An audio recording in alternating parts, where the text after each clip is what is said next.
শীতকাল চলে যাচ্ছে, তবু শীতকালে সব খাবারগুলো খেয়ে উঠতে পারছি না। আজকে রান্না করব চিকেন সাসলিক।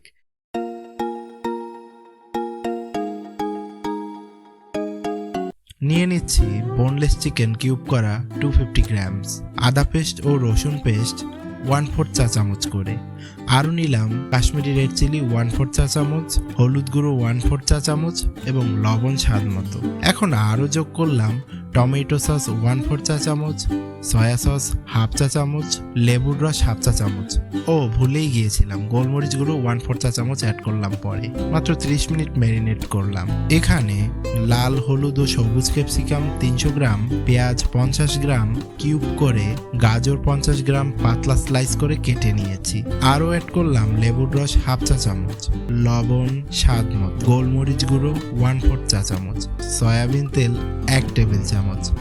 এগুলো সব চিকেনের সাথে ভালোভাবে মিশিয়ে নেব। সবজি এভাবে করে একে একে সব শিকে গেঁথে নিলাম।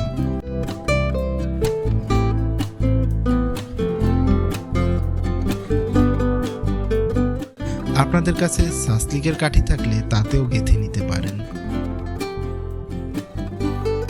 এখানে একটি বারবিকিউ চুলাতে হালকা কয়লার তাপে এগুলো 5 মিনিট করে তেল ব্রাশ করে 3-4 বার এপাশ ওপাশ করে নিলেই তৈরি।